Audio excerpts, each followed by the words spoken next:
You've likely experienced this very specific, incredibly modern sensation. Definitely. You're just sitting at your Yeah. desk, or maybe you're lying in bed staring at the ceiling, and there's this distinct feeling of, well, of structural failure in your own mind. Right, like a system overload. Exactly. You aren't just tired, you are actively glitching. The internal monologue is so crowded, and, the open loops of unresolved thoughts are so numerous that your processing power just grinds to an absolute halt. It's completely paralyzing. It is, and we expect ourselves to just push through it, right? To go to work, make these high-stakes decisions, interact with our families, all while our internal operating system is just completely overwhelmed by this constant invisible hum of anxiety and data. Well, the clinical reality of that state is actually far more taxing on the body than most people realize. I mean, the psyche doesn't come with an IT department. I wish it did. Right. We can't manually reboot our own neurology. So when we get bogged down in that specific type of mental static, we're looking at an internal landscape that is deeply, deeply dysregulated. Which means what exactly for our day-to-day? It means we lose our sovereignty, we stop acting as the authors of our own lives, and we just begin operating entirely on reflex. You're just reacting to whatever microstressor is immediately in front of you. And that loss of sovereignty is exactly what we are tackling in this deep dive today. We're exploring a really fascinating stack of sources. We've got comparative psychological analyses, integrated practice models, and some deep explorations into cognitive health. It's a great collection of research. It really is. Yeah. And what these sources do is dissect two uniquely powerful tools for the human mind. Two tools that, frankly, have been completely commodified or just written off as purely aesthetic hobbies. Yeah, reduced to just lifestyle trends. Exactly. And those are journaling and reading poetry. So the goal today is to uncover how these seemingly simple practices actually act as profound biological and psychological interventions. We're talking about literally engineering a resilient, resonant inner life. Which is so crucial because in an era characterized by chronic information overload, we have to stop viewing these practices as just, quaint pastimes. Right. The data we're looking at frames them as essential survival tools for the modern psyche. They are actual mechanisms for biological regulation. Yeah, and you listening right now, you've likely heard endless advice about the benefits of keeping a journal. I mean, every productivity blog and morning routine video pushes it. Constantly. And as for poetry, maybe you haven't touched a poem since you were forced to dissect Robert Frost in high school English. Which ruins it for a lot of people. Totally ruins it. But today, we are skipping all those cliches. We are looking at the hard, peer-reviewed science and the profound philosophy behind why the architecture of yourself actually requires both a pen and a poem to be fully realized. Because the physiological data is just astounding. It really is. Specifically, how structural linguistic processing can accelerate physical wound healing. That completely reframes how we should think about the mind-body connection. Absolutely. But to understand the intervention, we first really have to understand the specific burden the modern mind is carrying. Let's lay that groundwork. Right. So the sources we're working from point to a phenomenon known as cognitive overhead. Cognitive overhead. Yeah. And this isn't just about being busy. It is a structural problem regarding how much unresolved information the brain is attempting to hold in its working memory at any given second. Okay, let's unpack this. Because cognitive overhead, it's such a pristine clinical term for a feeling that is fundamentally messy. Very messy. Our sources describe it as the cause of this incredibly crowded internal monologue where you feel completely trapped in your own repetitive narratives. If your brain is a computer, cognitive overhead is like having 100 tabs open while the fan just spins out of control. That's the perfect analogy. And if we connect this to the bigger picture of human evolution, our neurology simply wasn't designed to process the sheer volume of fragmented data, opinions, and abstract stressors that an average person encounters before noon today. We just weren't built for it. Not at all. I mean, a century ago, stressors were largely acute and immediate. You saw a threat, you reacted. Today, they are chronic and abstract. Like an ambiguous email from your boss. Exactly. The brain treats an unresolved interpersonal conflict, or that ambiguous work email, as an open threat loop. It holds onto it. And when we carry too much of this cognitive overhead, the brain is perpetually exhausted. They're just constantly draining the battery. Right. We live in a state where we are simultaneously exhausted by our own output and completely overwhelmed by external input. Which brings us to this incredibly powerful guiding metaphor. The source is present for navigating that exact tension between output and input. The mirror and the window. Yes, they propose that journaling is the mirror. It's active, it's generative, it requires externalization. And reading poetry is the window. It's receptive, it provides resonance, it is pure, distilled input. What's fascinating here is the dual requirement of the human psyche. We Mhm. actually require both an outward gaze to find meaning and perspective, and an inward reflection to find agency and clarity. So how do a mirror and a window actually act as, like, task managers Yeah. to close all those browser tabs in our brain? Well, think about a mind that is focused exclusively on output, always doing, deciding, producing, speaking. That mind drains its reserves. It becomes hollow. Right. But conversely, a mind focused only on input, endlessly scrolling, absorbing the news, taking on everyone else's opinions, becomes paralyzed by the sheer volume of the world. It basically drowns. Ask yourself right now, evaluating your own mental state. Are you drowning in digital static, or do you feel trapped in the narrow room of your own repetitive thoughts? Because this mirror and window framework captures the solution beautifully. It really does. The mirror, journaling, forces you to take that abstract, chaotic noise of cognitive overhead and force it into a linear, concrete structure. You're taking inventory of the self. Yes, you're organizing the static. Right. And the window, reading poetry, is about shifting your gaze entirely away from the self. It provides this high-density, high-quality input that connects you to the broader human experience. It offers relief from the claustrophobia of your own internal monologue. Exactly. But the sources do mention that the order of operations matters here, right? No, absolutely. When someone is in a state of acute overwhelm or crisis, that abstract noise must be organized first. You really have to stabilize the system before you can expand it. Which moves us directly from the problem of cognitive overhead into the first solution. Journaling, the active architecture of self. The mirror. The mirror, yes. Our sources describe this as a fundamentally active practice focused on regulation and cognitive decluttering. They literally referred to the journal as the brain's external hard drive. And that term, external hard drive, it perfectly encapsulates the psychological mechanism of cognitive offloading. How so? Well, when anxieties and tasks and abstract fears remain strictly in the mind, they consume working memory. The brain loops them endlessly because its primary evolutionary directive is survival. It doesn't want you to forget the danger. Exactly. It's terrified you'll forget to solve a perceived problem. But by physically moving those thoughts from the ethereal space of your mind onto a physical or digital page, you send a clear neurological signal. Like, I've got this. Yes, this information has been captured. It is secure. You can cease the alarm. Okay, let's unpack this further, because I think there's a massive misconception that journaling is just keeping a dear diary. Oh, for sure. People think it's just venting. Right, that it's just a passive record of events. Like today I went to the store and it rained and I felt sad.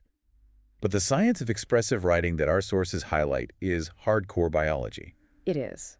I want to spotlight James Pennebaker's research here, because the statistics cited in these sources are just staggering.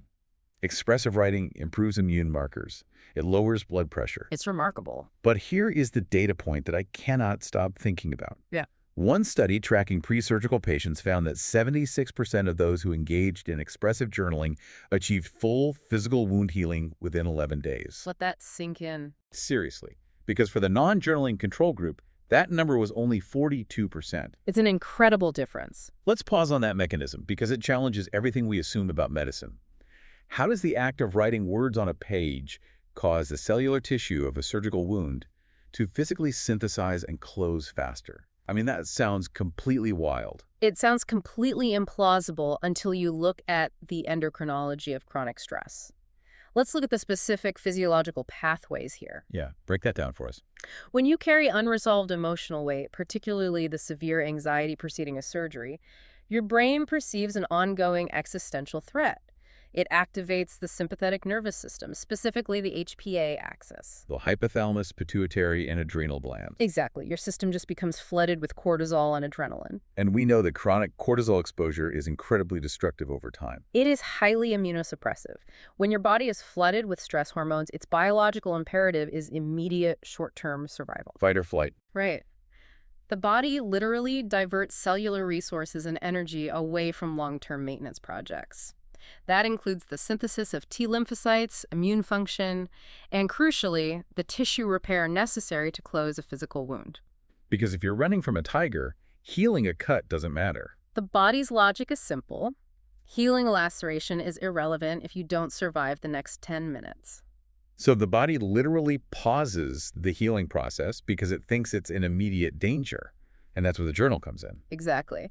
Pennebaker's protocol is very specific. It doesn't involve writing about the weather. It involves writing about your deepest thoughts and feelings regarding a stressful or traumatic event, typically for 15 to 20 minutes a day over 3 or 4 consecutive days. Oh. When you do this, you force the brain into a process neurologically referred to as name it to tame it. Okay, I've definitely heard that phrase, name it to tame it, but what is actually happening in the brain when we do that? So, when you experience a complex, overwhelming emotion, the amygdala, the brain's high alert emotional processing center, is highly active. It's sounding the alarm. Yes, triggering that cortisol release. However, to construct a coherent written sentence, you must engage the prefrontal cortex, which is the rational, logical, executive center of the brain. Because you have to think about grammar. You cannot formulate grammar, syntax, and narrative sequence without the prefrontal cortex. Therefore, the simple act of labeling complex emotions forces a metabolic shift in brain activity. Wait, really? So you're pulling energy away from the panic center? You draw blood flow and electrical activity directly away from the amygdala and into the prefrontal cortex. You are literally rerouting the electricity in your head away from the panic center and into the logic center. That is fascinating. You are artificially forcing a downregulation of the stress response, and as the amygdala calms down, the HPA axis stops pumping cortisol. And then the immune system turns back on. As cortisol levels drop in the bloodstream, yes, the immune system is permitted to come back online.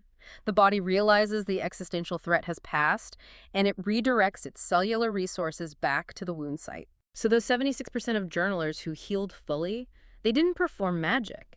They used linguistic structure to turn off their fight or flight response, allowing their natural immune mechanisms to function optimally.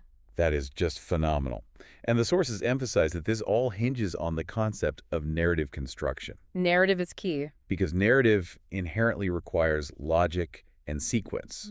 If you're just sitting on your couch ruminating, your thoughts are abstract, they're chaotic, non-linear, like, I'm stressed, the surgery might fail, I'm a burden. Just a cloud of anxiety. Exactly. But to write it down, you are forced to assign a subject, a verb, and an object. You have to create causality. And causality is the antidote to chaos. When you construct a narrative, you shift from passive suffering to active processing. You are no longer merely a victim of your internal emotional weather. It's organizing. You're organizing it. The sources refer to this as developing the ultimate psychological skill, self-authorship. Self-authorship, I love that term. Through writing, you become the active narrator of your own existence. You begin to identify behavioral patterns, articulate hidden fears, and really align your daily actions with your actual values rather than just your immediate anxieties. So if you are listening to this right now and you are feeling chaotic, overwhelmed, or if you have a specific massive decision to make, this is your immediate tool, the mirror. Absolutely. You have to externalize the chaos to see it clearly. And our sources highlight the Stoic review method as a highly tangible way to apply this without feeling intimidated by a blank page. It's a very practical framework. It really is. It's incredibly structured. It involves morning intentions, writing down exactly what you aim to achieve and what specific values you intend to embody today, and then evening reflections, auditing your day. Like asking, where did I act out of alignment? Exactly. What did I learn? What triggered my anxiety today? It's a method of tracking your own psychology over time and literally designing the structural integrity of your mind. The Stoic Review is a brilliant foundational practice because it provides well-being through the avenues of regulation and direction. It allows an individual to move through the world with intentionality rather than mere reactivity. But I have to push back here. Or rather, follow the thread our sources present next.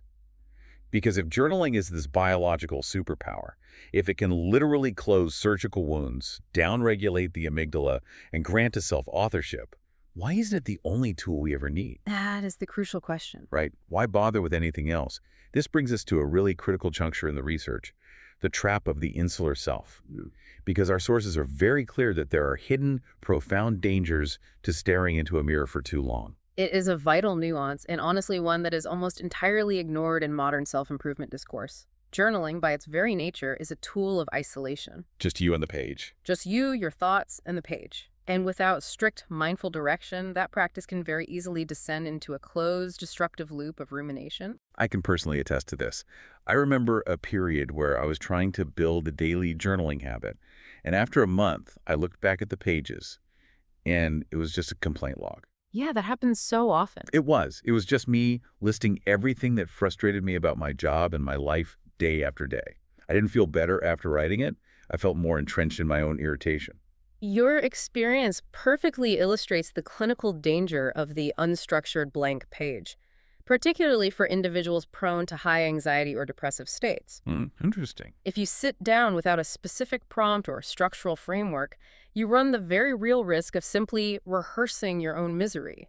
You are not processing the emotion. You're just wallowing in it. Essentially, yes. Yep. You are etching the negative neural pathways even deeper into the brain. The sources explicitly note that excessive, purely inward-focused journaling can reinforce melancholy. It traps the individual in the gravity of their own negative narratives. Exactly. It reinforces the pain instead of relieving it. It's like being trapped in an echo chamber. If you only journal, if the mirror is your only tool, it's like sitting in a sealed room where your own anxieties are the only voice you ever hear bouncing back at you. Yes. You yell, "I'm terrified of failing," and the room just bounces back.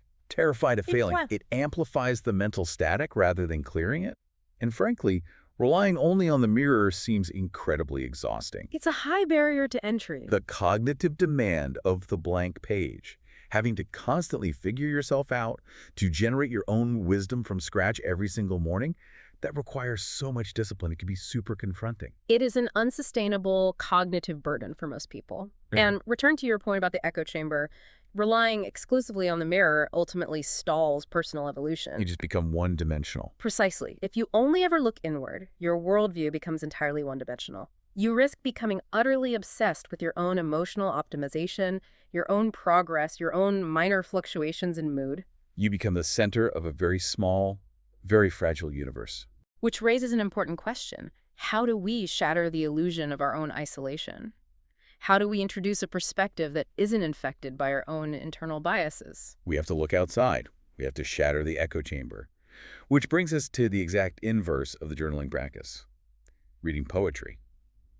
The receptive art of resonance. Moving from the mirror to the window. Exactly. If the mirror is where we organize our own thoughts, the window is where we receive high-quality external input. And the distinction of high-quality input is crucial here.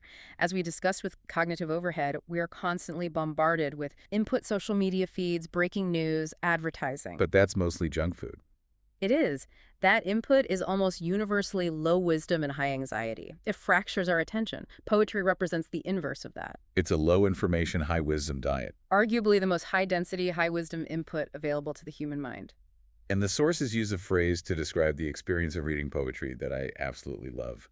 The thunderbolt of recognition. It's a beautiful way to phrase it. It perfectly describes that startling moment when you are reading a poem, maybe written by someone who lived in a completely different century, in a completely different culture, and you suddenly find your own unspoken, messy, complex feelings articulated with devastating precision. And in that exact instant, the illusion of your own isolation is completely shattered. It feels like magic. It functions as a profound psychological intervention.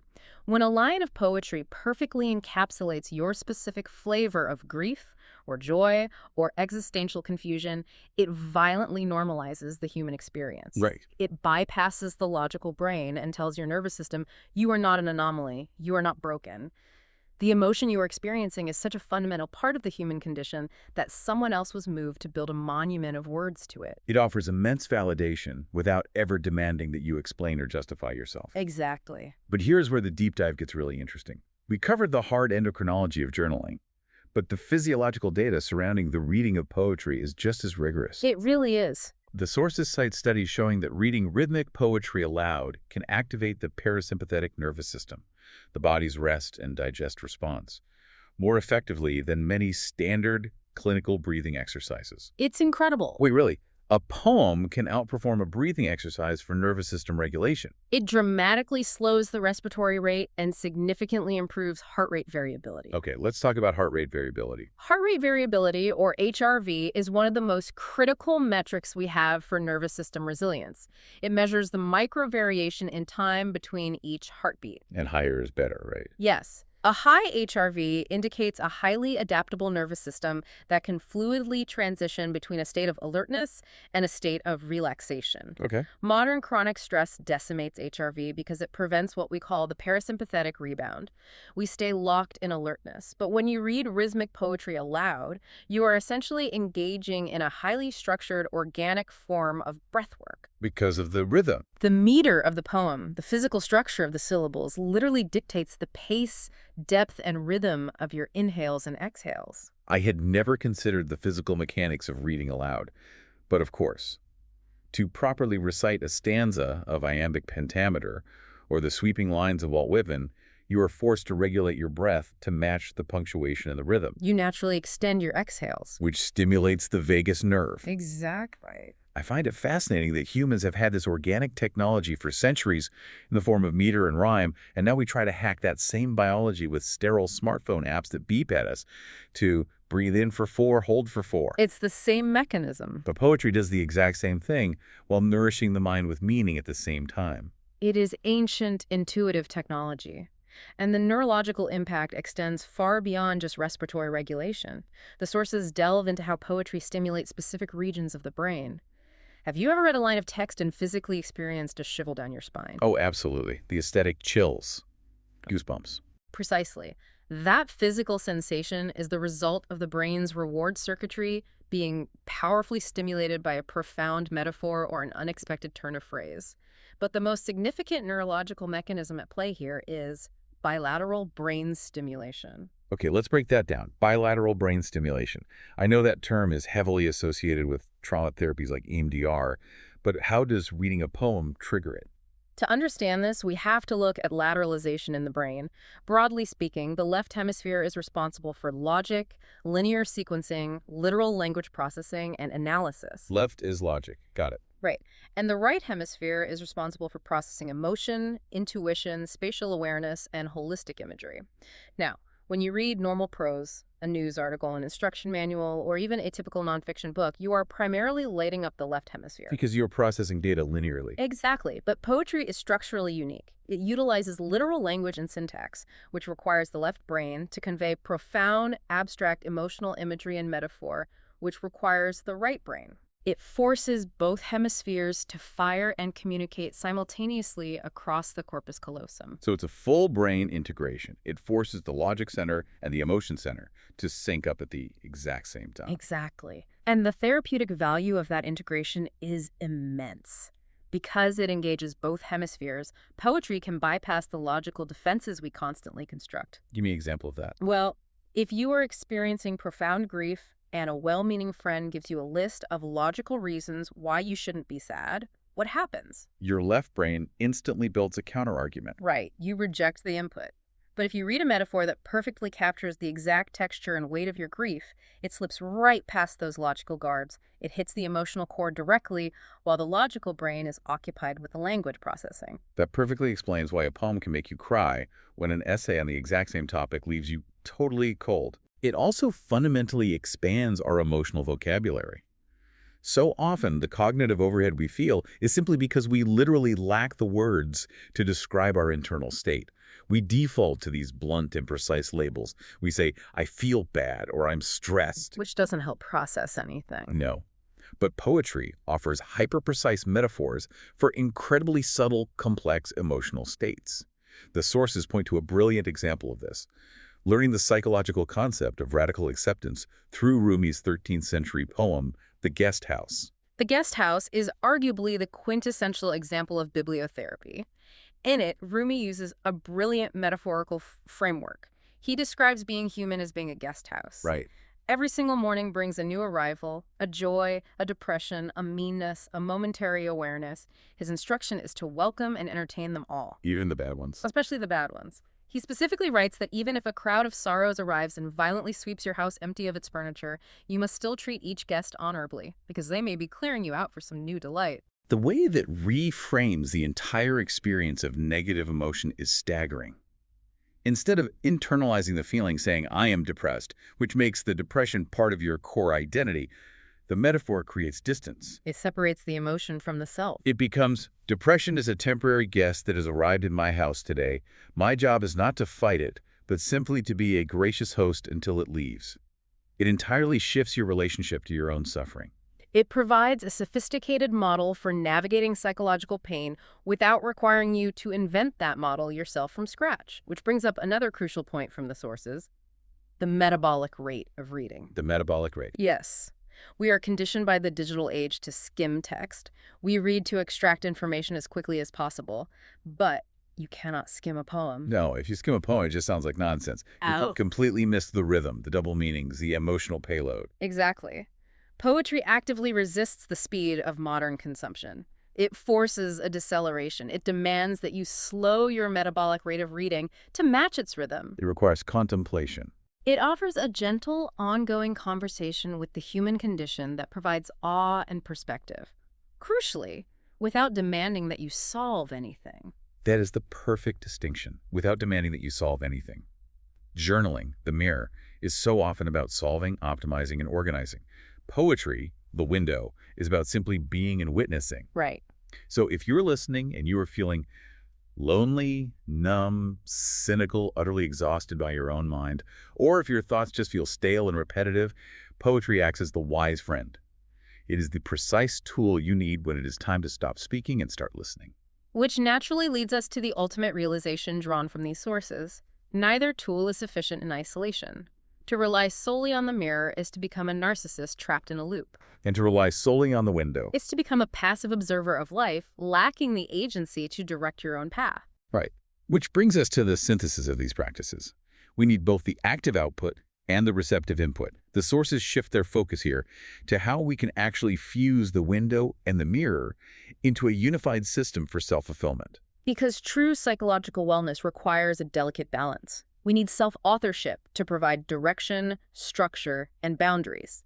And we need self-expansion to provide depth, empathy, and meaning. We need the rigid structure of the self and the profound revelation of the world outside the self. Exactly. The sources break this down into some highly practical, integrated practice models, and I want to challenge one of them right out of the gate. Let's hear it. For individuals who are highly focused on strict self-mastery, discipline, and productivity, what the sources refer to as a monk mode approach, they suggest a specific ratio, 90% journaling and 10% poetry. Yes, the 90-10 ratio. So what does this all mean? I have to push back on that framework. Right. Isn't quantifying the intake of art into a neat 10% ratio entirely missing the point of poetry? Doesn't that just turn the window into another productivity hack? It's a very valid critique. The danger of the self-optimization mindset is that it attempts to commodify everything, even transcendence.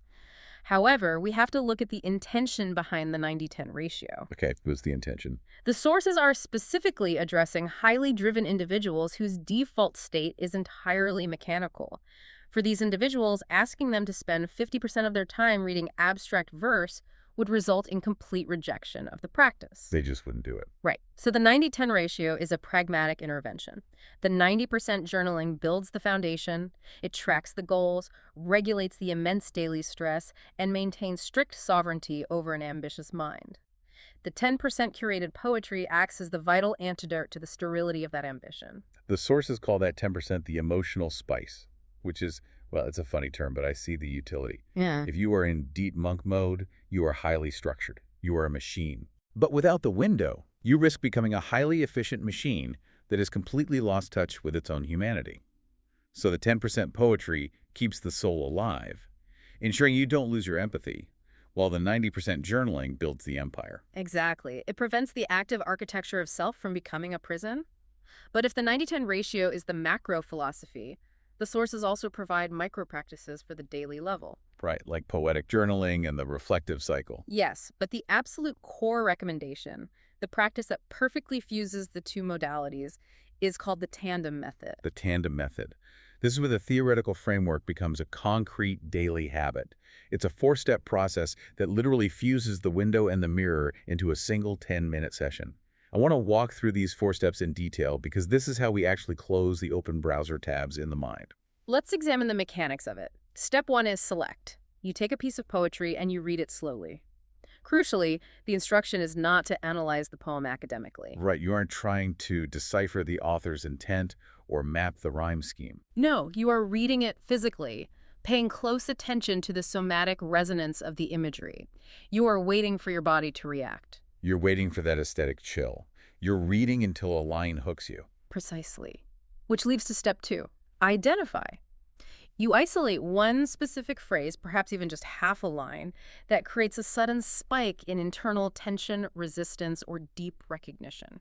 It might be a line that makes you inexplicably sad or remarkably angry or brings immense relief. You simply locate the spark. Exactly. Okay, so let's apply this. Say I'm reading Rumi's The Guest House, and I get to the line. Even if there are a crowd of sorrows who violently sweep your house empty. I read that, and my chest physically tightens. Right. I stop and realize, wow, that is exactly how my current grief feels. It feels like violence. It feels like my house has been emptied. Yeah. That sudden recognition is the identify step. Exactly. You have used the window to locate a feeling that was previously just ambient static. Now we move to step 3, respond. Transitioning from the window to the mirror? Yes. You take that exact line of poetry, you write it at the very top of your journal page, and you use it as the definitive starting prompt for 5 minutes of unfiltered, expressive writing. This solves the blank page problem entirely. The cognitive burden of having to figure out what to write is completely gone. The external hard drive kicks in, but it didn't have to start the engine. The wise friend started the conversation. Yes, the poet started the conversation, and my only job is to reply to them. The barrier to entry is completely removed. You write about why that specific line sparks such a visceral reaction in your body. You externalize the tension. And then we reach step 4, which, if we connect this to the bigger picture clinically, is the most vital part of the entire tandem method. Integrate. Integrate. During those 5 minutes of journaling, you must purposefully force yourself to use specific insight words. Insight words. The sources highlight words like because, realize, understand, or discover. And this is clinically important. If we look at these specific assays and linguistic analyses from expressive writing studies, the sheer volume of words written does not correlate with psychological healing. Oh, interesting. Someone can write 10 pages a day and see no physiological or emotional improvement if they're simply listing complaints.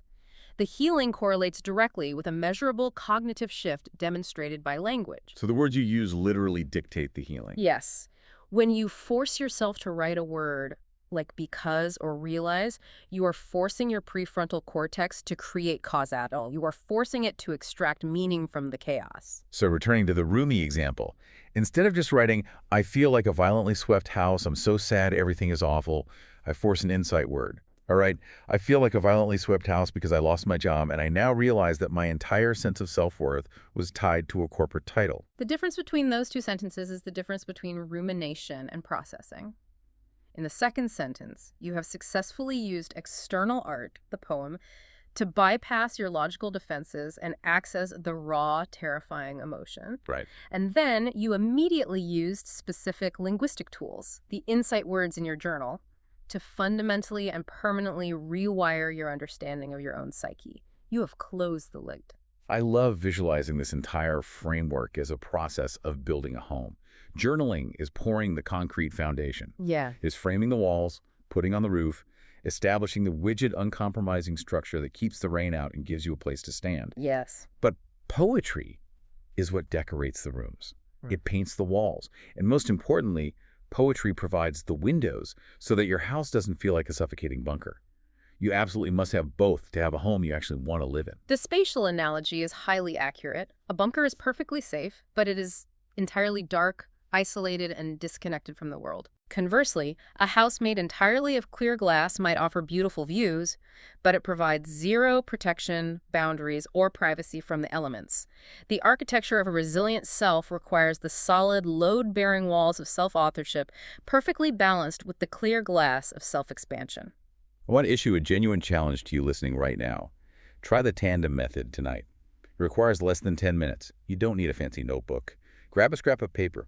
Go online or grab a book of poems if you have one lying around. It's so accessible. It is. Find a poem, Mary Oliver, Rumi, Walt Whitman, Ocean Vuong, whoever resonates with you. Read it slowly, aloud if you can, and pay attention to your breathing. Find one single line that makes you pause. Write that line at the top of the paper and write for just 5 minutes, making sure you use the words because and realize. See what actually happens to the mental static in your head. Observe how many of those cognitive browser tabs finally close. From a neurological standpoint, I can assure you it will be a far more profound and regulating 10 minutes than spending that same time doom scrolling on a phone, absorbing the low wisdom input of the world. Without a doubt. So, as we synthesize everything we've explored in this deep dive, let's look back at our initial question. We started by asking how to survive the modern mind's dilemma, the crushing weight of cognitive overhead, and the loss of internal sovereignty. Right. And the definitive conclusion drawn from all of our sources is that pitting these practices against each other, asking if journaling is better than reading poetry or vice versa, is a false dichotomy. It is an entirely flawed premise. They serve different complementary biological and psychological needs. Journaling provides well-being as regulation, clarity, and direction. It downregulates the amygdala, organizes chaotic narrative structures, and builds crucial personal agency. And reading poetry provides well-being as depth, beauty, and resonance. It stimulates bilateral brain integration, expands our highly limited emotional vocabulary for both suffering and joy, and shatters the illusion of our own isolation. The choice of which tool to use in any given moment depends entirely on your immediate visceral need. So the question to ask yourself tonight is simple. Does your system need to speak to the mirror, to externalize the chaos and figure itself out? Or does your system need to look through the window to take in the wisdom of the world and be reminded that it is part of a much larger shared human family? Beautifully said. Let one teach you about yourself, and let the other remind you why that self is worth knowing in the first place. That integration is the very essence of holistic psychological architecture. But before we wrap up, I want to leave you with one final provocative thought. Something for you to explore on your own that builds on the foundation of everything we've unpacked today. Oh, I'm intrigued. We've established very clearly that journaling is the mirror of the self, and reading poetry is the window into humanity. But what happens to this dynamic when you eventually start writing your own poetry? Oh, wow. That is the moment the paradigm shifts entirely. The mechanisms invert. Exactly. Does the mirror suddenly transform into a window for someone else? Think about the implications of that. By taking your own journaling, your private, active processing of your own pain, joy, and confusion, and choosing to externalize those deepest, most difficult truths into an aesthetic, poetic form, do you inadvertently become the wise friend for someone else? That's incredible. By writing a poem, do you become the thunderbolt of recognition that shatters the isolation of a complete stranger who might stumble across your words years from now? It really represents the ultimate act of psychological generosity. You take your own processed trauma, your own healed wound, and you transmute it into medicine for the future. And when you do that, when you take the glitching, overwhelmed, static-filled chaos of your own mind, and you manage to transform it into a piece of art that helps another human being reboot their own system, well, maybe that is the closest thing to a hard reset button humanity will ever actually have. A profound thought to end on. Thank you for taking this deep dive with us. We will see you next time.